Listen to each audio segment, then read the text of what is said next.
I'm blown away by like the quality of the visual effects in this. There it is. Yeah. So I wouldn't even go so far as to say, is it okay? What you're saying is 100% sort of one of my hopes, as I came out of making this.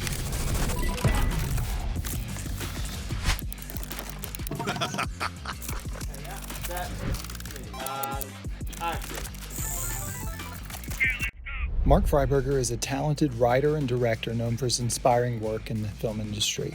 With a passion for storytelling that uplifts and transforms, he blends his Christian values with a deep commitment to philanthropy. Through films like Between Borders, Mark seeks to create impactful narratives that not only entertain, but also spark positive change in the world. We were talking, we've done 2 short films, so we took some money together and invested in the tent, took like $5,000. And then we heard you spent $300 on the commercial.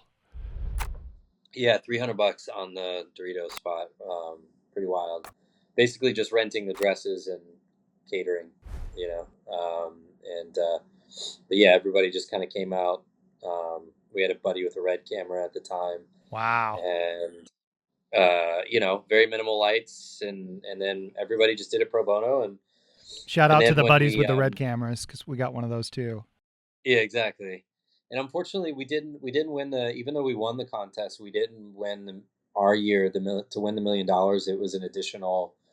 You had to jump through some additional hoops, which we didn't qualify for.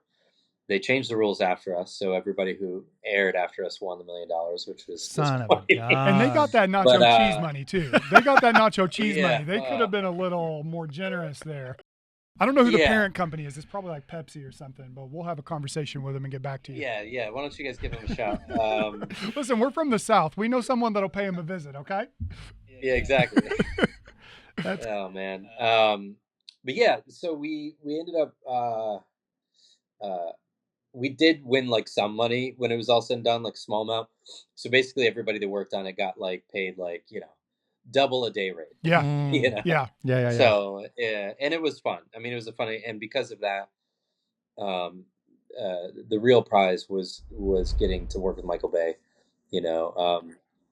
so I got to go on from that and work on Transformers for 6 months after that. Now, when you say working with, like, right, so like I'm in this industry a little bit, like, did they have like a producer with you and you were standing like 30 feet away, or did you actually get to like be in the weeds? Yeah, I say working with, use the term loosely.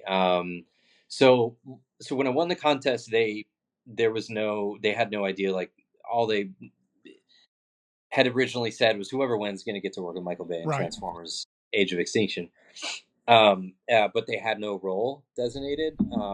So after I won, they were like, well, what are you going to do? And Michael and everybody else at Paramount's like, well, he's a director, so we don't, know what we would have him do. Like, if he was just interested in art department, sure, we'd stick him with art department. Yeah. So I just proposed something to them, which was like 3 things. Like, I would love to shoot some behind the scenes so that I could be in the mix at all times. Yeah. And then I would love to shadow Michael when appropriate, and I would love to shadow every department as well when appropriate. Man, that's so smart. And so it ended up, it was supposed to only be a 2-week thing, but it ended up going on for basically the run of the show for months and months. I was single at the time, so I didn't have like a family to run back to. So I just stayed, and Frito-Lay did cover my like housing expenses. Oh shoot, that's awesome, man. Let's go Fritos. Kind of a shout out Frito-Lays. Yeah, exactly. Yeah, they covered it with Doritos only. Your stay was Frito? Doritos on the street, and then no, but it was great. Yeah, so I was with them and the whole run in Chicago and then Hong Kong, I got to do all those things, and I ended up kind of spending the majority of my time when I wasn't shadowing Michael. I spent the majority of my time either doing behind the scenes B-roll, just so I could be by the camera all the time, or I worked with the VFX guys from ILM, just to Man. kind of like learn the VFX ropes. Yeah, Dang, you know, So- something that's standing out to me there, if I could kind of jump in. Yeah. And this is what I love, that this didn't happen to you. And you might be able to talk a little bit about this. It doesn't sound like this is at the beginning of your journey, because you already kind of knew where would best fit you on set to be able to gain from this experience. And so you're thinking about, how can I get the most from this experience, as opposed to Right. them just plunking you down and making you a PA and you bring coffee to a couple people. It's like you actually knew where to assign yourself and assert yourself. And I think that's a really helpful thing to hear, maybe for young filmmakers, is like, get out there and start doing work so that you know where you need to grow, and what segments on a set are actually the places that you can learn the most. That's really inspiring to me to hear that, of like, man, if I had the chance to go work, let's say, with like Dallas Jenkins on a set, would I know what spot or what place benefits me most being on that set? That's a really cool. I want to say too, because we're going to jump into your short film Exile. So obviously Exile came after your time there on set. Mm-hmm. So I'm watching this, man, and I'm literally like, I don't know, because we had watched Between Borders and then we were kind of prepping to talk with you. I went back and I found your short film Exile, and I'm blown away by like the quality of the visual effects in this. And I'm just I'm sure, having some of that experience with the visual effects guys at Transform, did you like build a relationship with one of them and like they helped you out with that, or? Not on that particularly. There was a guy that I called from the ILM team, because they're not allowed to like work on things outside of, it's pretty sort of right, and they're busy as it is, non-compete. But I called him to get a bunch of advice before I started, and then I had a friend who works in VFX who worked on it with me. Who's credited as the VFX supervisor. So you did some of the visual effects yourself? No, I had a very deep understanding of it, and so we just sort of mapped things out together. But when it comes down to like the technical delivery of it, I have no idea what to do. Gotcha. And so then I hired a guy in North Carolina that's just a VFX generalist, and he did all the sort of essentially all the finishing work from like once we shot the film and got it in the can. He did everything from that point on. And I hired one guy to like make me the animated robot, 3D animated robot, paid him like $1,000. And then what I heck? had this other guy in North Carolina that just we gave him everything and all of our assets, and then he did everything from there. So so here I am. I'm like, I watch Between Borders. I think I know what you're about. And then I go watch this short film and I'm like, okay, this is like, Gareth Edwards? Yeah. The creator? Yeah. Yeah, of course. How upset were you when that movie came out? Like, he's literally doing this like robots, humanist, and that is like is death.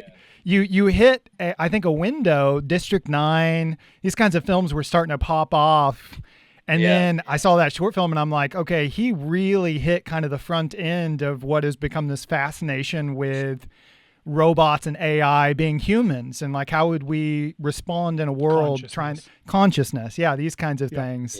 But I may have been on the front end of it, but I never was able to capitalize on it. But it sort of started with, so post Transformers, we shot that in 2013, and then the movie came out 2014, and then 2014 I pitched an idea. By that point, I think District 9 was like 5 years old. And I pitched an idea for a movie that was basically District 9 with robots. Right. Set in Brazil. And it was about the AI uprising and AI beings being fully sentient and looking like us, and getting to a breaking point where mankind no longer knows what to do with the AI. So they start rounding all of them up and throwing them in these concentration camps and internment camps. And so I pitched this idea back in 2014. It got set up at Original Film, which are the producers behind all the Fast and Furious movies and Total Recall and a bunch of Neil Maritz's company. And so I ended up writing it for them. And long story short, like, it just, the movie, as many things in development go, it just never happened. Yeah. And so my reps at the time had advised, they said, hey, why don't you go out and make sort of like a visual sample? Because we were having a hard time getting it made, and partially because I wanted to direct. And even though I had come off Transformers and had some knowledge of VFX work, I didn't have like a real sample to show. And so we had a studio that was very interested in financing it. Yeah. But only time in my life I'd had a real studio interested in financing something. But they told Original Film, if I was directing it, they wanted to do it within a very small budget. And we just couldn't, between all the parties to be, we just could never figure out how to make it. I think this is one of the things that is so key, is like the amount of time that goes into projects that maybe don't move forward. I don't feel like we as filmmakers are told enough about those stories, because we see, okay, here comes Between Borders, and we're looking, and it's like, okay, Mark Freiburger, he's got 4 feature films, on his IMDb. It looks like he's just knocking it out of the park. And I think, man, we like, honesty is realizing there's a lot of people who spend a lot of time and never quite get the break that they need. We recently did the exact same thing. We did a short film about David. It's the character of Samuel, and that's why we were at ICVM with the project, and pitched it, and we did the Angel Guild route, and it passed the Guild, and we were like stoked, man. We were like, okay, this is it, It's happening. And the other David project at Amazon got released, and it's like, guys, we have so many people that are on that team, and this is just not the right time. And so here we are. We've put the labor in. We did a crowdfund. We invested. We wrote 4 episodes, 50-minute episodes. We turned it into a feature film. I'm talking like easily 2,000 hours. And what we have out of it is we got an actor that got nominated at ICVM in the short film category, but he's competing against all the lead actors with $10 million budgets, Sound of Hope, these actors. And so we're like, we know our direction of actors. Like we love the performance side of things. And what we have to go off of is a couple of nominations, and we move on to the next project. And absolutely. And that's even more than most get, but it's so painful, Mark. Like, how do you do it? Like, I've got literally my twin brother. Yeah, I was going to hit at that because I'm hearing, and this is what we have to do as filmmakers too. Everything is a puzzle. And you're breaking down, and it's this puzzle that shapeshifts, and it moves, and it changes colors, and you're constantly piecing it together. You have to be able to kind of figure people out quickly.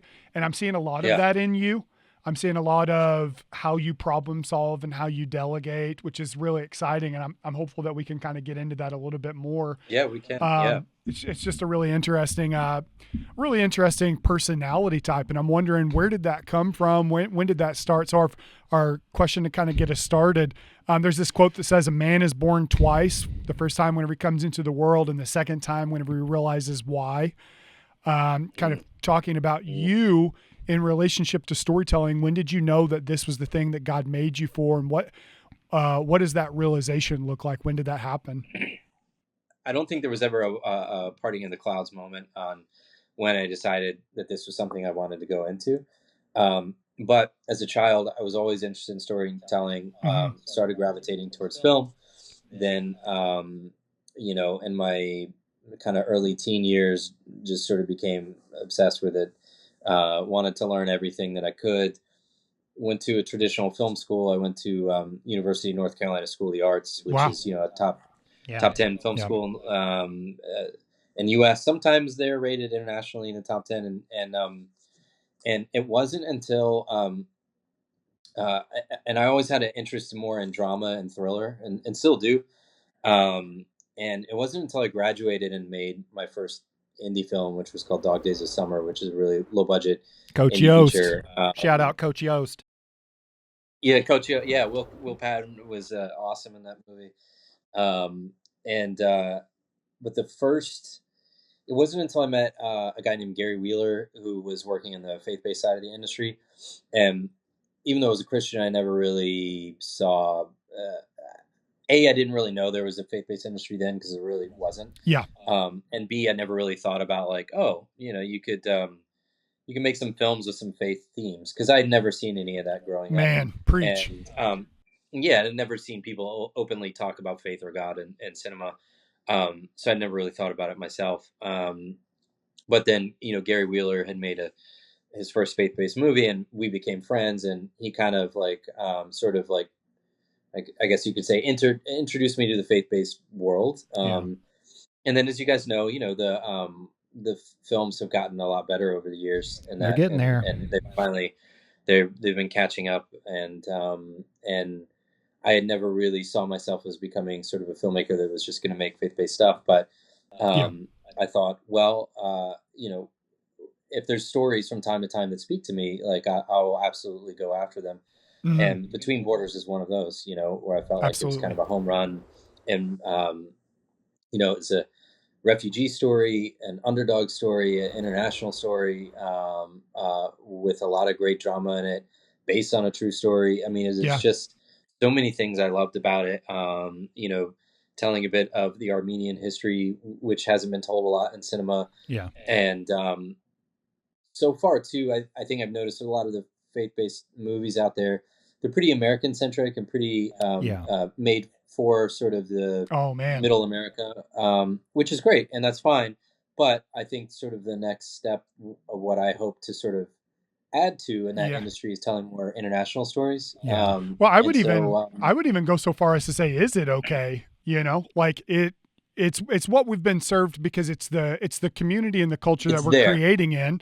People are thinking first and foremost about the stories that impact us. But if you think in terms of international stories, I don't know if you had the chance to watch Shogun, the show that I just started it actually. Oh my gosh, it is unbelievable. And something my brother and I do is we take the best of the best and we ask ourselves, why not? Why not? Mm-hmm. Why not Shogun, which has all of these Christian themes? Now, do they explore Christianity as in-depth as somebody that's trying for that aim? And that's a whole other conversation. But just thinking about the Japanese Christians at the turn of that century and what they went through and what it was like to experience Christ for the first time, coming into contact with, Martin Scorsese's Silence. Right. I don't know if you've watched that, but it cuts to the close, and I'm just sitting there quiet for like 10 minutes, just processing the pain and suffering, and I think to a certain degree, Between Borders, I felt something similar. And so I want to kind of jump back to something you said just a moment ago, which was, this Armenians and this story. It's something that's not really been exposed a whole lot, but certainly for our time, I think that there is a major question about immigration that's being asked in our culture. And whether you wanted to step into, kind of a hot button issue or not as a director, I don't know. I would presume you're telling an authentic story, and however people take it, that's great. But my response coming out of the film was, I have lacked so much empathy for folks that are just trying to raise their kids in an environment where they're safe and where they have hope. Yeah. And I felt a sense of, I wouldn't say shame, but I felt a sense of a rebuke after watching the film as a Christian that I took back with me for, several moments, and it's kind of stayed with me. It's left me in a place of like, hey, I need to be careful with the kinds of media I'm consuming and what they're saying about immigrants. And that's I want to be careful, obviously, in how we talk about this, but is it okay if we talk about it a little bit, Mark? Do you mind? Yeah, we can talk about it. And I will say that, we set out to try to avoid making a political movie, because it's not a political movie. And we had people on both sides of the political spectrum, at least both sides of the American political spectrum, deeply involved at the highest levels of making this film, in front of and behind the camera. So it was extremely collaborative, no matter where your views come from. But what you're saying is 100% sort of one of my hopes, that came out of making this is that um, people who typically uh, don't think much about immigrants or what certain families go through to try to survive and to Yeah. get to a better life, Yeah. start to think about it a little more. I have a nonprofit that I've been on the board of down in Nicaragua for almost a decade now, and so I go back and forth a lot, and we work on the ground with essentially the most marginalized communities in the Western Hemisphere. I mean, Nicaragua is the second poorest country in the Western Hemisphere behind Haiti, and a lot of people there, specifically, even the city that we work in, who don't get the opportunity for help and are truly have no choice. A lot of them end up, trying to come north and cross the borders into the United States. Right. And these are all Christians, I mean, it's a Christian nation. It's made up of believers. And it's hard for me as someone, who lives in Texas sometimes to hear people demonizing these folks who are fellow believers, fellow Christians, who are just trying to find a better life for their family. That's exactly it. And in between borders, it was, similar, but, the family's coming from Eastern Europe, from a war-torn country. And, so the point you bring up is very valid. And I'm very happy to hear you say that. And I had a few other people come up to me at that screening in DC saying kind of the same thing. It's like, I never really thought about the individual stories of people who might be just trying to better their lives, Yeah. I want to say something there because I think this is important. You're mentioning you didn't want to be political with this story, and yet the ramification of good art is that it becomes political. Yeah. And it's part of the vice and virtue of what we do in creating good narrative is people are going to see themselves in the story and they're going to see their perspectives in our stories, whether it is their perspective or not. And I think even about how people trend towards sort of co-opting Jesus, whether it be Democrat or Republican, they see him in their ideology because of how God was sort of how Jesus was across his identity, all good. And so you see the themes of good in your own ideology, and you see the themes of bad in the opposing ideology. And on both sides, conservatives and liberals, they can go, Jesus would have been one of us if he was here today. And they miss the kind of grander picture, which is what you're saying. And that is, no, Jesus wouldn't have been either. Jesus is existing in this truthful honesty that would have rebuked both. The self-righteousness in both, the perspective that they know more in both. This is why he came against the Pharisees. And so I love what you're saying, though. It's like, let's avoid being political and tell good stories and let the honesty of that story move the football, move the line a little bit. And so how have you seen Between Borders impact and kind of push that line of play there? Well, what's interesting you say that is, obviously the film hasn't been released yet, but we've done a lot of screenings now around the country for various groups, Christian groups, non-Christian groups. Obviously a lot of people read the script before we made it.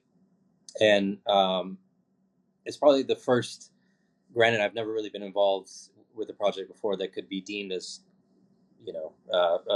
broaching political, but it's the first thing I've ever seen where people, no matter what side of the political spectrum, at least as Americans, they consider themselves right or left. Yeah. Everybody feels like it's there's something for them in it. That's right. And everybody feels like it's the movie says the right thing in a pure way. Yeah. So it's been wonderful, quite frankly, to have healthy conversations with people on both sides of the spectrum there. Yeah. What are you going to do with the unhealthy perspectives? Are you the kind of guy that engages with the trolls, or are you just going to let, what do you do, Mark? On my other account. No, I'm kidding. He's on Reddit. He is a writer after all. Yeah.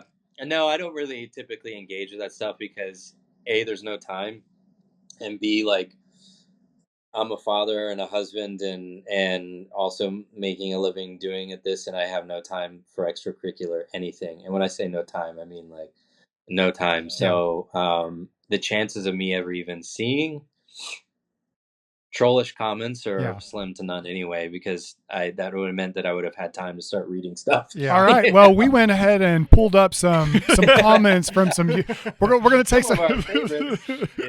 Yeah. One thing I would say, kind of also along those lines, is like, so I've probably been to, I don't know, at this point in my life, like 15 to 20% of the countries on the planet, Yeah. and would like to continue to travel more. Like, been all over the world, both for work, volunteer things with the church, personal travel, and I once read that like. That what they've studies have found, like, people that tend to have the most empathy are the people that travel the most, that Oh, yeah. like go to see how other people live, as you guys know this. So I That's think offensive to me, by the way. We'll talk about why in That's just a bit. you're like, I haven't been anywhere. No, but I mean that, like, I would stress to people to, if you're American, get out of the country. Yeah. Go see some other places. Go But I see mean, how people honestly, live. it's scary, right? Like, I don't know. As much as our media, it feels like pushes like this idea of how unsafe the world is, right? I went to the Dominican Republic, and gosh, man, I was petrified. My wife and I went for our 10th year anniversary on our 11th year. And I think I was just in this place where I was like, man, I don't understand this culture. I don't speak the language of the people. And I'm just praying to God like I can get to my little resort safely. Yeah. And did I make a terrible decision here? Like, can these people be trusted? That's the problem with I think media. Is there not like a little bit of that baked into our culture to like incentivize not opening up our mind? What's funny is, on the flip side, I've been to multiple countries where people have told me in those countries, like, oh, I would never visit the United States. Right. It's so violent there. Right. People get shot every violence, day. Right. Technically, we have the highest gun violence of any country in the world. How the turns have tabled. Non-technically, we also have the highest gun violence. Technically and non-technically, we have it as well. So, like, even like where we filmed Between Borders and Romania, we had some Romanian crew that were like, they're like, bro, I would never visit the U.S. Right. Like, I'm just going to get shot if I leave my hotel. Right. Wow. Yeah. Meanwhile, Romania is now probably, other than Japan, I'd say the safest country I've ever been to. I mean, Bucharest, the main city. I mean, it's like you can walk anywhere at night, and there's such a lack of police presence because they barely need them. You got a lot in common with Andrew Tate. I just noticed it. Don't ever say that again. Isn't that where him and his brother are located? I think so. Okay. Yeah. You didn't see him? It feels like house you arrest or whatever's going on there. You just secured a Venn diagram with Andrew Tate, and I just wanted to call it out. Romania. That's all we have in common. It's interesting though, because I really love this concept. We're in filmmaking so that we can create empathy too, because we're trying to reach people that have never been to this culture, to show them what it's like, to give insight, and people that read a lot are the same way. They trend towards more empathetic. And so for Caleb and I, we grew up very poor. We also grew up in an area where there wasn't a lot of travel. There wasn't a lot of time to travel. That wasn't really a value in the sort of family culture that we grew up in. Like, once every 4 years, we would go to Florida and do something down there. And then it's like you would drive through Went to an alligator farm. And so for us, farm. I love alligator. My family lives in Florida. I've been okay, wonderful. Well, I mean, so from our perspective, we wouldn't have the cultural experience that we have without film. It really was something that brought us in and introduced us to all these different peoples and all these different cultures. And so it's a tragedy that now we get all of the worst stories from these places, because if it bleeds, it leads. That's the way journalism is we're trying to talk about all the trauma happening in the world. And so whenever you do hear a story about some of these places that are 99% good, you're hearing the 1% story of something going wrong, which is sad. And like, how do you counteract that as a filmmaker? What do we do? It's kind of our plight, is to try to bring some of the beautiful out. And that's what we should be doing as Christians also. But Yeah, I think one easy thing we can do to kind of alleviate that is just consume less news and less social media, and pick up a book and pick up or watch a movie, Yeah, don't or ever watch a tell me show what to instead. do, Mark. Don't ever tell me what to do. Yeah, so no, no, you're Yeah, right. It's what's good for us versus. I mean, it's kind of like good parenting, and you know this. You have how many kids do you have? What are their I ages? have two. Two. Yeah, Okay, they're young, pretty. they're young. They're 3 and 1, so I'm Okay. always Gotcha. exhausted. Yeah. Yeah. Yeah, yeah. And so you're going to be coming into this place, especially in the next couple. I mean, with a 3-year-old, you're already doing this, but you're telling them what's good for them in spite of what they want, in spite of Oh yeah. what feels good. And so What's as a comfortable? parent, we have a little bit more of a paradigm, a schema built up to understand that parallel. But I'd love to hear more from you on that. Because as a filmmaker, you're making statements, and especially in the sci-fi sector where you get into AI and start to push some of that conversation. What are some of the things that you see in culture that you go, this needs to be dealt with, and without getting political, I don't mean necessarily that, but you're talking about social media and the need to get away from it. Would it be better for us to return to dumb phones and kind of go back to 1983, I think, whenever you were born? Mm, I don't know if that. No, I don't think that would necessarily be better, but I think if we can all you know dial back the consumption a bit, because we went from a place, at least when I was growing up, where like news was not 24 hours. You got the newspaper once a day, and then the evening news on television, and then for the rest of the day you're doing things. And I think if we can consume a bit less. There's a great article I read. It's about 10 years old now, in the Guardian, and the headline was something like the news is bad for you, and it's making you more anxious, and it's making you a worse person. And they go through all the actual clinical studies that have been done. Say, the more you consume, the more anxiety you have, the more hatred you have, the more, because as you said, if it bleeds, it leads. And most news is inherently designed to be negative in order to attract us to it, because that's, we're walking by and we see, oh no, a bomb went off, let me just watch for that, let me hear what happened. And Right. you Yeah. know um what was what was the bomber like, what was his history like, what kind of bomb, how many people died, da, da, da, da, what happened. Oh, yeah. Whereas in reality, we should be talking about, like, why is childcare not affordable in this Oh, country? goodness. Goodness. Like, you know Preach about that. things like Yeah. that. Boom. So yeah, so I don't know, as far as like topics that I would want to address next. There's nothing really at the moment that's I don't know yet. Yeah. I've got a few projects that I'm developing that are not necessarily Between Borders was a bit of an anomaly with Yeah. I think something that was like culturally for the here and now, that happened to be coinciding with things that are talked about in the news a lot. Yeah. Yeah. But everything else is more sort of human, getting at the heart of just kind of Yeah. what we with humans deal with on a day to day. To that point, I mean, Caleb and I, we could run B-roll for you, and we could shadow you whenever it makes sense, and do some visual effects on your next set. If you, Hopefully, I can have a budget that can afford that. Yeah. No, man. I want to say, I brought up Gareth Edwards earlier. Who are some of your, like, who's on the Mount Rushmore that you're going to kind of help build your style, your brand as a director? Oh man, it's a good question. I think it is a good question. I think years ago I would have had answers, but I don't anymore. Why is that? Because I don't.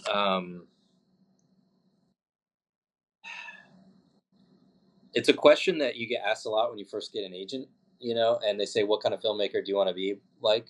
Because they want to know how to sell you. Yeah. And so I always had answers, but I feel like it's taken me. I've been at this almost 20 years. I graduated film school almost 20 years ago. Right. So I feel like I've been at this almost 20 years, and I feel like the first 15 years out of film school, it took me 15 years just to learn how to write like myself.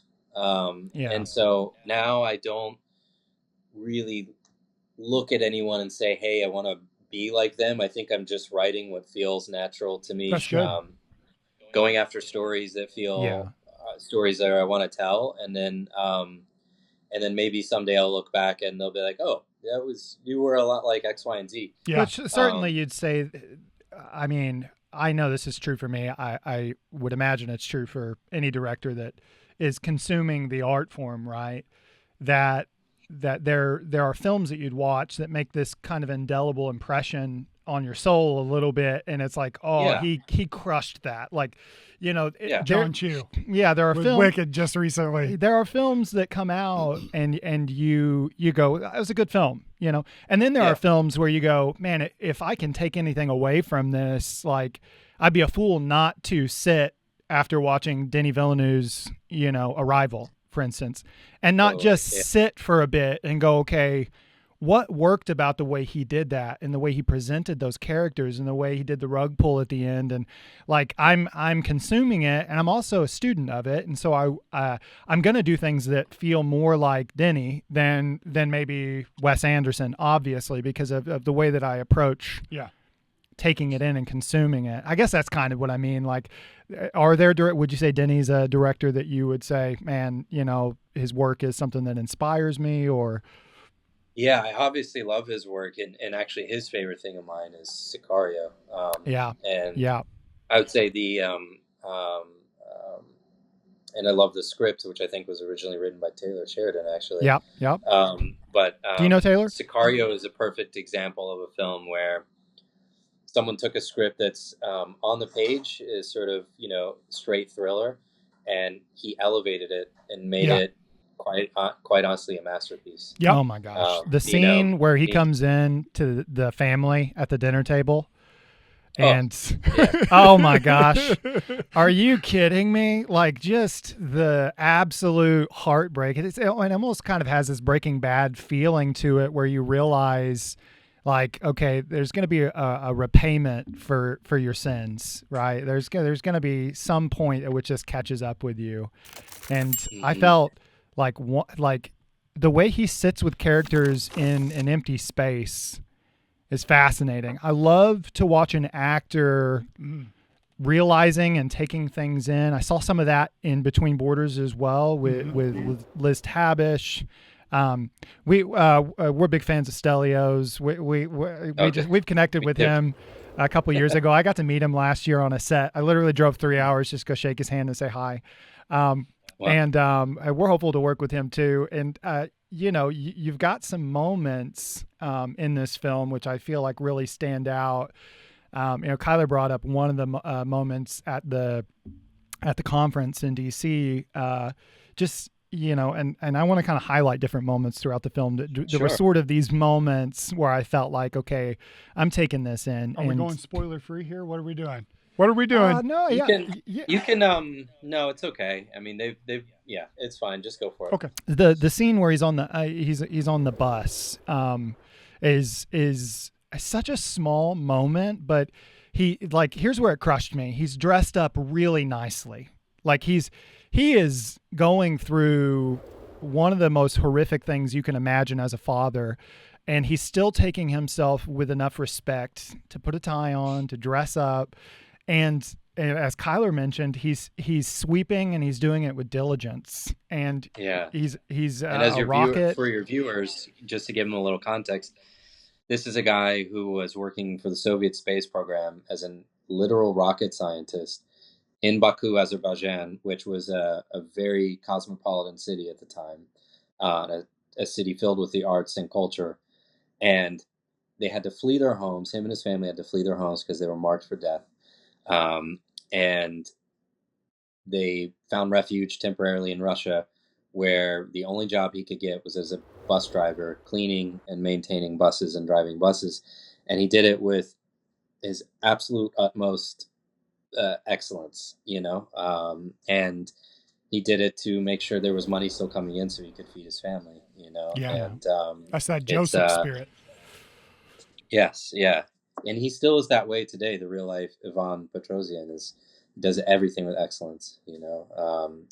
You know, he works for a church doing maintenance now in West Virginia, and he roasts his own coffee beans. What's Mark Freiburger? What's that interplay with you that's going to come out in the next 3 decades of your work. And I'm excited to see it. What do you think it's going to be? You know, it's an interesting question, and I don't know ultimately how it'll turn out. You know, I just hope I get opportunities to keep making things. But I have kind of always gravitated towards, at least early in my career, um, um, stories that are like a little bit in the magical realism genre. And I love that. I was kind of obsessed with movies like The Purple Rose of Cairo, you know, which is an old Woody Allen film, which is a story about a woman who, during the Great Depression, she's goes to the movies every single day because it's her only escape. And she goes and sees this one film, and she really loves it. It's about this adventurer explorer played by Jeff Daniels, the movie within the movie. And one day she goes to see the film every single day, over and over and over again. And then one day, the character on the screen, the Jeff Daniels character on the screen, like stops in the movie and turns and looks at her from the movie screen down in the theater. And it's like, wow, you really must love this movie. I see you here every single day.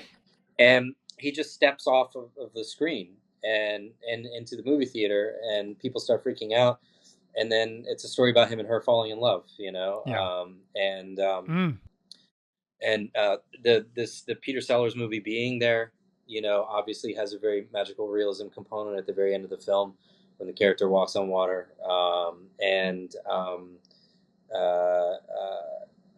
There are others over the years that I'm forgetting, but I was kind of always sort of gravitated to that. And I wrote a film that I hope I'll get to make in the next few years that is about a blind musician who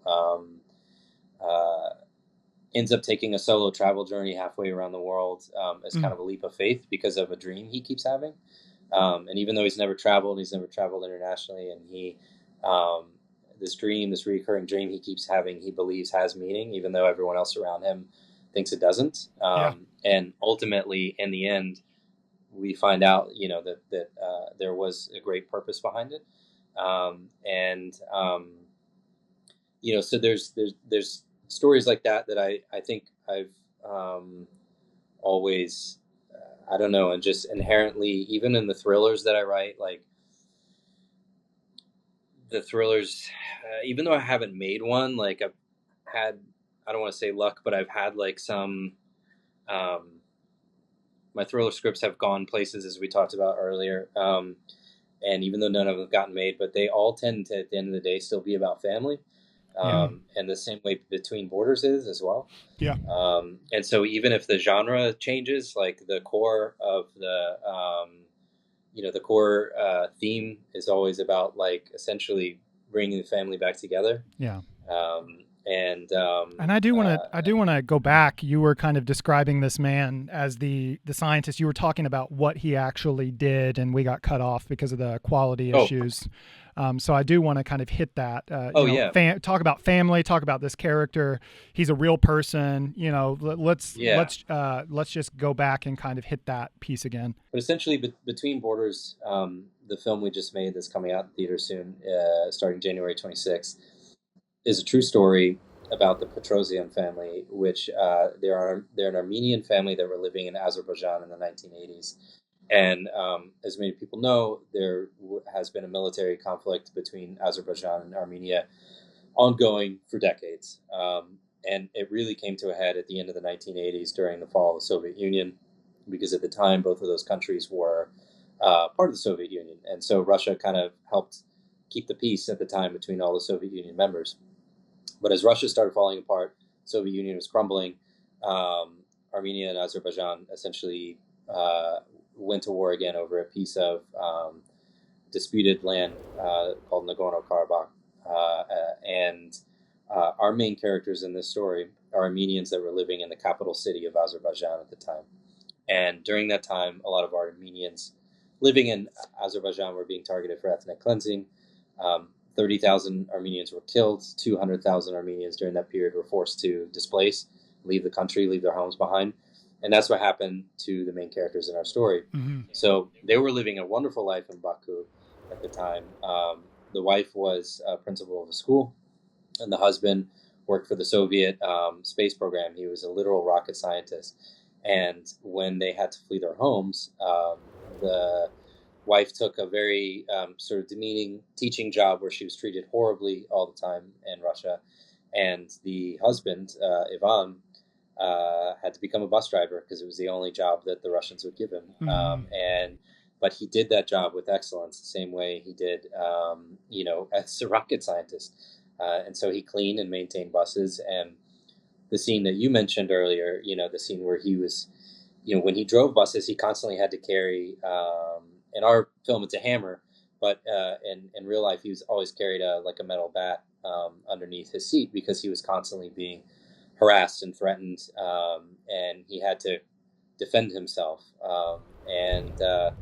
It was the day-to-day that he lived with, and it was the racism of the people in the city they were in at the time. Didn't want Armenians there, and they didn't want immigrants in their city. And even though he was just trying to survive and give his wife and family some semblance of a better life. That's one of the things about the movie that I really loved, is that it dealt with this theme of what is violence. And it asks it in a very nuanced way, where you're forced to confront at what point is someone dealing with violence. Is it whenever they're physically harmed, or are there shades of violence occurring before you get to that sort of final act that is so ultimate? And I love it because it's forcing our culture, which, it's easy to look back at the 1950s and go, wow, look how primitive we were as a culture. And to kind of grandstand on where we are morally. But the truth is, morality is always developing and evolving.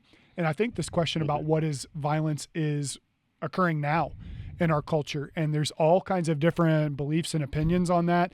And that's one of the real themes that I was forced to ask myself whenever you're watching the lawyer character at the end make the statement, objectively, this never happened. And you go, yes and no. And if the legal system is so rigid, you're going to get a lot of people that fall through the cracks that are telling the truth, that there's kind of no place for them. And that's the place where I think the church is supposed to stand up. Christians are supposed to stand up, as we always have, and advocate for moral justice. Yeah, absolutely. The church were the only people that gave this family a home, and that question is asked over and over in the film is, where is home? What is home? What is home supposed to be? Mm-hmm. And even to this day, I outside the film, I asked Yvonne, now that you're settled in the United States, you live in West Virginia, does it feel like home? And so yes and no, yes, it is home. And, but I think when, you've been pushed out of your original home and he said something about like the community and his family has become his home, and he loves West Virginia to death. He said every time he leaves the state and then crosses back into the border, he honks the horn when they went in the car because he's so happy to be back. Yeah. But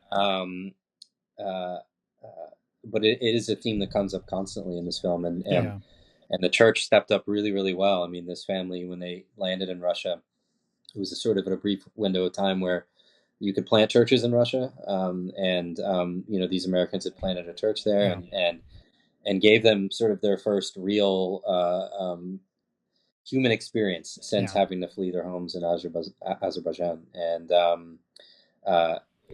they were not Christians. The family were not Christians at the time. They were atheists, and but this church was just so kind to them and kept giving to them without wanting anything in return. That eventually the Petrosians made the faith their own as well, because they just saw the fruit of how, which is certainly, I mean, I'll say this, you don't have to say this. It is a stark contrast to what feels like the church in America today. And this isn't writ large, but where it feels like if somebody's going to come in, you kind of want them to, like pick up a serving area and bring some kind of resource, start tithing immediately. Like, hey, we love to have you here and we want to treat you like family, but we really need to see what good your use is to the church. Corporatism.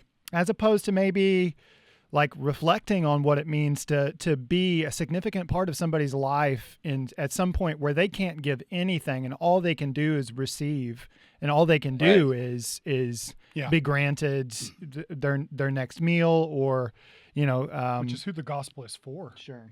That's how the church started. You know, that was originally, the church started way back when through relationship, and it spread during what was it, Constantine time.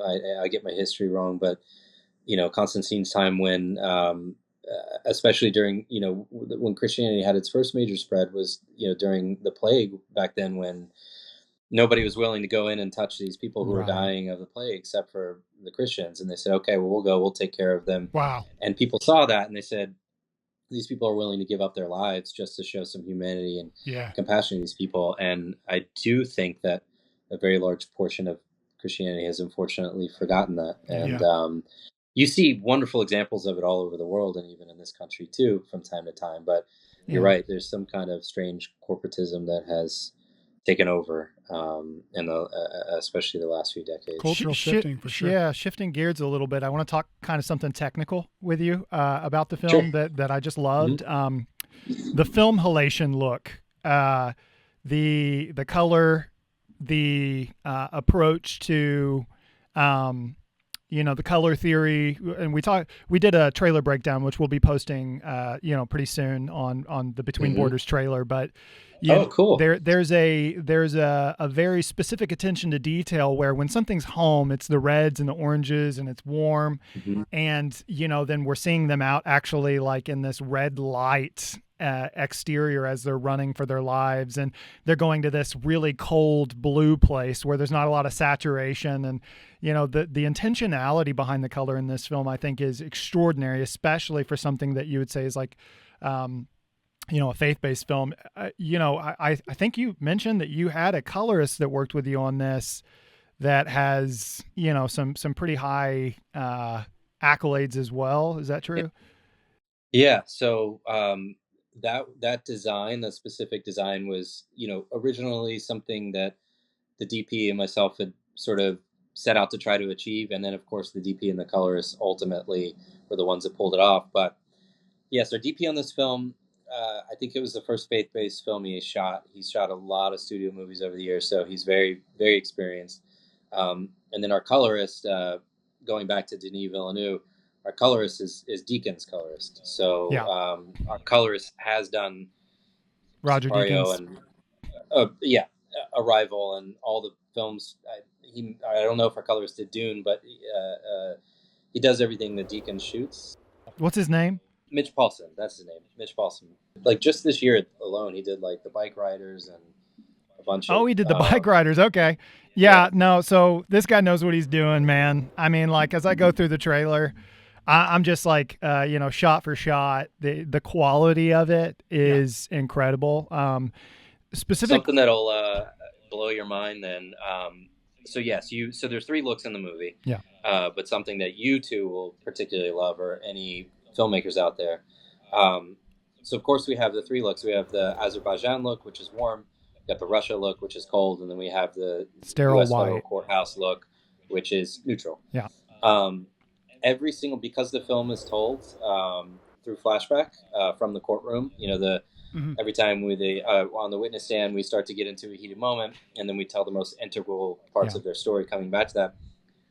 What our colorist Mitch Paulson and our DP Rohir Stovers found was that every time we were cutting back into the courtroom, the neutral look from either Russia or Azerbaijan, the human eye couldn't adjust to the cut, right, and it made the courtroom color look way out of whack. So what we do is every single time we cut back in, and you guys will now play the movie back in slow motion, you'll notice it. We have a color ramp that begins. Oh, wow. So when we cut back to, say, Liz Tabish on the stand, and we start to like pull back from her, we're still staying in the same color space that we were in the previous scene. Like, say, the warm space. Wow. And we ramp the color to neutral because the human eye has to adjust. Needs to adjust. And Mitch discovered that in the color processes. He was like, guys, this isn't working. Yeah. We've got to figure something out that's going to bring us back into these scenes. Good work, Mitch. Yeah, so they color ramp, and if you take frame shots from say second 1 and second 7, each time we cut back into the scene, you'll see the colors different in that scene, but the human eye doesn't notice. Yeah. Gotcha. So Wow, that's incredible, man. yeah, That's yeah, awesome. And I think we got to talk about Liz Tabish's character a little bit. yeah. You know, and we can also talk about the gentleman. What was his? Violetta is her name. You talking about Patrick Yvonne? Sabongwe, who played Patrick. Ivan. Yeah, yeah. Let's just talk a little bit about working with these two. So you know, what was the casting process like? Is this, or did you come in knowing that these were people you wanted for the roles, or was it like a wide casting net? Elizabeth Tavish was the only person that we made an offer to in advance, because we knew we definitely wanted her to play Violet. And then everyone else, we just went through traditional casting process. We had Beverly Holloway was our casting director. And Oh, great. Just, sent out the breakdowns. She and, is and as sweet as a country pie. We got to talk with her at ICVM, and that was it's so wonderful whenever you see people online and you go, dang, they seem great. And then you meet them and you go, oh, they're like actually greater, like actually better. She's lovely. Yeah. I've worked with her for many years, and about 18 years ago, I was a casting assistant for her as well, helping read lines in the room for actors. Oh, that's doing cool. Auditions, so you like, yeah. So with Liz, you made the offer before you'd kind of seen her work. Was it in The Chosen, or what was it? Yeah, I had seen a little bit of The Chosen, and I hadn't seen. I'm definitely not up to speed on all the seasons, but I had seen some of season 1. I knew that she was right for it. I knew that also, we all knew that we wanted to find someone who mattered in the faith space as well. And I loved what I had already seen of her, so we made an offer. And now to this day, I mean, she's my favorite actress I've ever worked with. Wow. She was just so dedicated and so easy to work with, and takes direction so well. You're not the first director we've talked with that has actually told us that. And she has great ideas.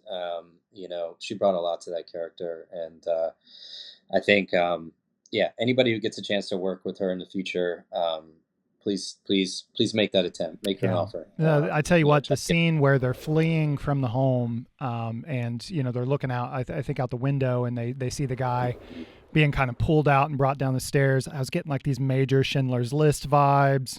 But walk me through, that scene. Walk me through how you approached that as a director, and just what it was like shooting that. Yeah. Well, I'm happy to hear that you felt that, because one thing that we were very adamant on was trying to connect. So in the scene, for your audiences, are as things start to go south in the city that they live in, and Armenians are being targeted, our family is at home, and they hear commotion upstairs in the apartment building they live in, and they find some thugs. Local thugs are dragging one of their Armenian neighbors and his family outside into the street, and then they witness the family being shot to death, gunned down in the street, and then the thugs. And this is a real story. Did this really happen? Yeah, it didn't. So some of the big differences were that in real life, I believe it was the grandmother and the girls that were home when it happened. Okay. And the parents were elsewhere, but they had to leave that night, Right. and someone, I think in real life also, like in the movie, lied and told, when the thugs were banging on the door trying to get them to come out, someone lied and said, oh, they'd already left. Gotcha. And they weren't home. Yeah. So a neighbor had saved them, an Azerbaijani neighbor, because also, by the way, not trying to villainize Azerbaijanis at all in this, because like many things with war, they're people who do good things and bad things. That's so it. At the same time, some may have been targeting them, and others were trying to save them. Yep. So it's so nuanced. Like that's yes, life. and, There's always this blend of what would you do, Yeah, absolutely. And I'm reading a book right now called The Bohemians, about, artists during Hitler's era, artists in Germany who decided to defy the Nazis, and which was marks them for death. But none of us know what we'll do in those circumstances until we're there. But with that scene in particular, one thing we really wanted to do is uh, try to bring the danger inside. And so if you go back and watch, you'll notice that moment you're talking about when their family is crouched under the window and the father creeps up to look outside the window. It was very important to the DP and I that we got all that in one shot, that we never cut away. So we had to, that was the hardest location to find, because we had to find a first floor apartment that worked for all the reasons we needed to work for, but also had a sidewalk and street right outside of it, so that we could take the camera, see the family, all four of them, the fear that they have, and then push over the father, and then the camera see out the window all in the same shot, and witness the shooting happen. Because we didn't want to just, cut to the family, cut out the window, because then it's the fear is not there. If you're connecting the family, and you lose something, whether you feel it or not as an audience member. And you got to slip in a couple woners, if you're connecting man, that all in one shot. You got to slip in a couple woners. Otherwise, and I think I want to notice we did a lot of woners in the film. Our DP in particular is very likes to shoot like Spielberg, and so most of our scenes are really only 2-3 setups max. You mentioned coverage, like you guys shot exactly what you needed and not a single shot more. That is unbelievable in the digital age. Like, the preparatory time, it sounds like you're very intentional about pre-production and stylistically what you need. Yeah, we mapped out how we wanted to shoot it. We always knew what our first and last shot of every scene we were going to be, how we were going to get in and get out. But we didn't always know until, because we didn't have time for rehearsal on this film. It was very limited prep. We at least, we had a general idea of how we were going to shoot each scene, but it wasn't until we saw the blocking with the actors that then we're like, okay, all right, so here's how we're going to get that one shot we talked about. Yeah. Oftentimes, new filmmakers wrestle with this problem where the movie that they want to make and the reality of the budget clash. How did you deal with the desire to make one thing and the reality of the budget kind of being only what you could afford? I've worked on a lot of small films and big films, films that I haven't directed.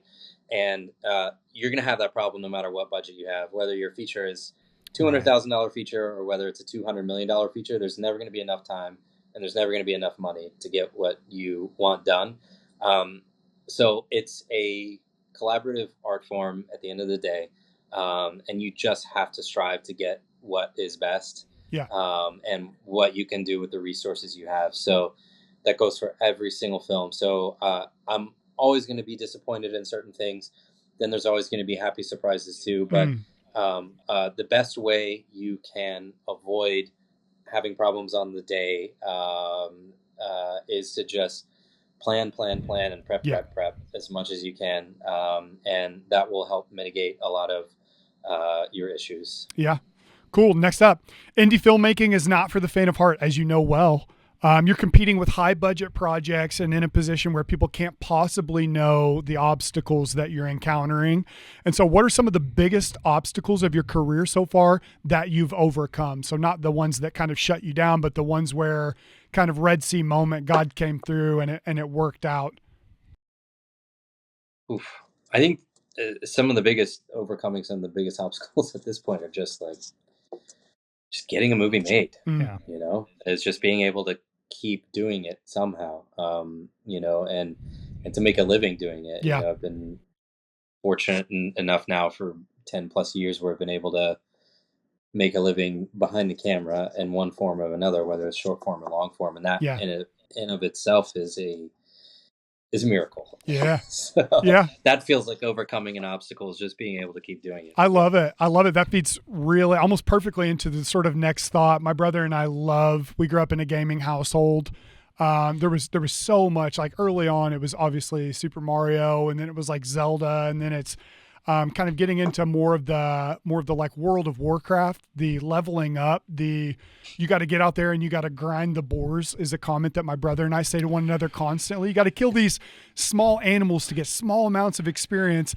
And then lo and behold, you level up and now you can carry like a dagger instead of just having to carry a hammer.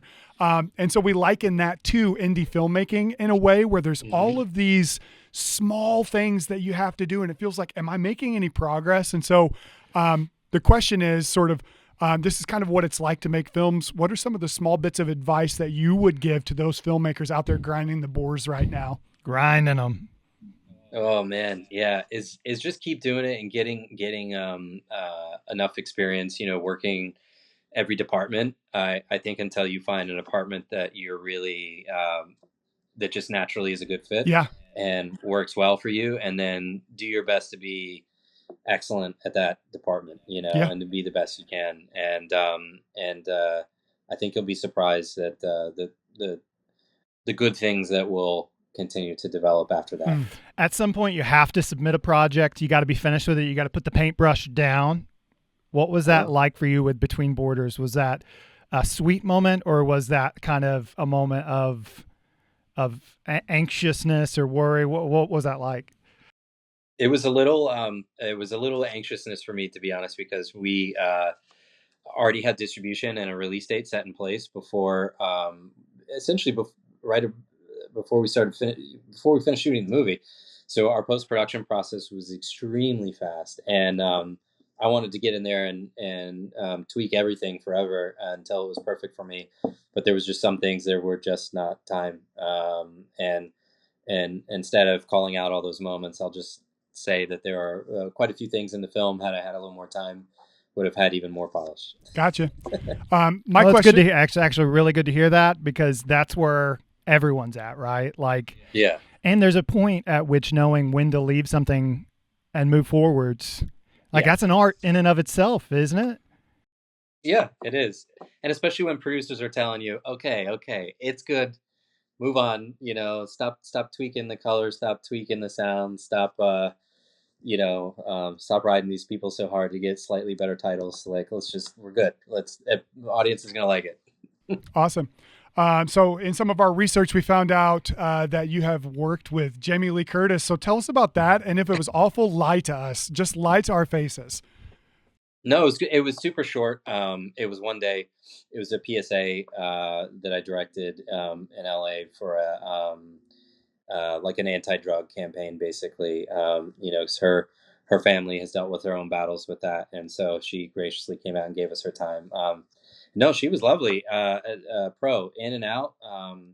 Came straight in, almost camera ready. Walked into the room. They did makeup touch-ups on her. She sat down. She said, "Where do you want me?" Sat down. Boom, boom, boom. There were no time for small talk. We just knocked out the shoot, and then as soon as I called cut, and she was like, "Do you have what you need?" I turned to the DP. We said, "I think we got it."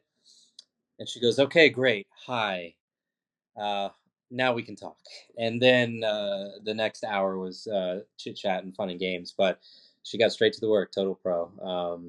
If I ever got a chance to work with her, on a movie, it feels like Everything Everywhere All at Once falls into this like magical realism kind of category. I feel like we're starting to see more kind of content coming out like that. That people are wanting something that kind of maybe isn't so cut and dry, something that isn't so studio driven, that feels like it's kind of made for an audience, as opposed to, we want to have that A24 experience where we're watching a creator just go out and produce something that is from their heart and their soul. We love Robert Eggers. We love, some of these directors. They're sticking to their guns, man. They're coming out. They've got an idea. They've got a feeling and a passion. And that's why I loved Exile so much, is because I saw that and I was like, man, I feel like I know a little bit more about Mark here. I kind of know what he's running for, in the long term, and that tone and that feeling of who you might be as a director. Man, I'm excited for that. I'm excited to see, you getting into that space even a little bit more. Oh yeah. Yeah. Hopefully we'll see. Yeah. I think if I would love to eventually get a chance to do sort of combine both worlds and do something with a huge scale budget, having all those resources with something like family friendly, like A Night at the Museum, something like Yeah. that. Oh yeah. Like making a movie like that would be kind of an ultimate sort of dream long term. Something like that would be a blast. Robin Williams, rest in peace. What's a movie that impacts you no matter how many times you watch it? Probably Shawshank. Just is. because it's just a great. It's just a There perfect it movie. is. It's just a perfect movie, and I don't even really watch it for the filmmaking anymore. I just love the story so much. There's nothing wrong with my that movie. gosh. Andy Dufresne And crawled yeah, To this day, I still don't know what those two ladies were singing about. I know. Truth is, part of I me know. doesn't want to know. Part of me wants to believe they were singing about something so he's gone. beautiful He's gone. that couldn't be expressed in words. Andy Dufresne is the only man to climb through 300 yards of crap and come out clean on the other side. That Movie's script, dude. incredibly quotable. Yeah. Oh my gosh, incredibly that script. Yeah, memeable for Yeah. sure. So it's and correct me if I'm wrong, your first feature film was done whenever you were 24 years old. Yeah, Dog Days of Summer was the first feature. Okay, so who gave you permission to do that at 24 years old? Who told you were allowed to do that? Because you're either a Nobody. freak or you had somebody that believed in you and they shouldn't have. 24 is young. That's amazing. Yeah. I was a bit of a wild man and back then and didn't know that what I know now and didn't know that you can't do things. And so I came straight out of film school. I had made a Dog Days short, which actually ended up having nothing to do with the feature. Nice. And in film school, I had these two guys that at our school who I thought were the best writers, the best screenwriters. And because my writing at the time wasn't very developed, but I knew I wanted to make a feature when I graduated or at some point after graduation. And by hook or by crook, just figure it out. So I went to these two guys, said, I have a basic story. Can you write a script for me? And so our senior year of college, they wrote it. Those two guys, one, ended up rising up the ranks at NCIS, and he is, top dog, executive producer, writer on that show still now, Wow. years later. And the other went to create and write Pacific Rim. Shoo, and Guillermo del Toro. he wrote Clash of the Titans and Holy crap. that Amazon series, which I'm now forgetting the title of it, but the one with Orlando Bloom with the fairies and The circus, something circus. Yeah. Anyway, but he wrote that script. Actually, the original script for that he wrote when we were in college. So I approached these guys who were like, "You're the best writers in school. Write me something." They fortunately did. I took that script, decided I wanted to figure out how to make it and raise money, and ended up raising money from I guess it was just so convincing back then because I didn't know that I couldn't do it. And the movie ultimately turned out okay. It's not a good movie. It's not a great movie. But it, I found 19 different investors over a period of time that Wow. ultimately said, all the way as small as 10 grand. I think we Yeah. made the movie for under $500,000, and friends, people I'd never met before, family, kind of the main guy that sort of got it kicked off was there was a producer in North Carolina at the time who had his own production company, had produced a few movies and had financing connections. So we went to him first. And when he said yes, but he only wanted to put in half the budget, that kind of triggered everybody else going, okay, well, if there's someone in the industry that really liked the script and thinks that Mark won't totally screw this thing up, then, maybe we'll get Dang, in. dude. On it That's too. impressive. But, Mark was a hustler. He was out there. Mark's still a hustler. I'll tell you this. People don't know that about you, Mark, but you were out there in the street. Dude, Yeah, 24, thinking about walking up to anybody and asking for $500,000, money. I just Even- even now, it's that is a hard part of this business. That is impressive, man. Oh, I hate it. Now I hate it more than ever. Yeah. We were going to actually offer you a position raising money for our next film. Yeah, Mark. It seems like you're too busy for that. Okay. Well, what's funny is it made the second movie so much harder to make because that movie didn't make money. It lost money. Oh, So- yeah. So what happens is when you find 19 investors who are excited about a movie and then it doesn't make money, none of those 19 investors want to ever invest again. Right. Right. Oh, wow. That's a whole other podcast. Yeah. so it makes your second movie that much harder to get off the ground. And so it took me another 6 years to get the second one off the ground.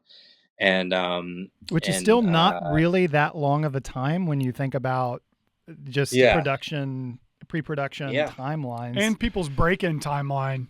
Like, we've been at this for 6 years, like really trying to make a feature film for 6 years. But before that, we were honing our craft for a decade, 15. And like, even now, and this isn't to say anything about our family, but we don't like have anyone in our family like, hey, let's give you 20 grand and see what you guys come up with, you know? So, or unless we do and you're watching this, Grandpa. Yeah, exactly. Hey, Mima, unless you take that old 401k. Hey everyone, my name is Mark Freiburger, and I am the writer-director of the movie Between Borders, which hits theaters January 26th. This film is based on a true story and is a really, really wonderful film, a story of triumph and hope. I hope you can all go out and check it out. You can find tickets and the theater that it's playing near you at betweenbordersmovie.com.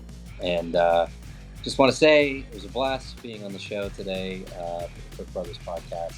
Thank you guys for having me. You were a lot of fun, very knowledgeable, smart and intelligent, talented, funny guys. And hopefully we can do this again sometime.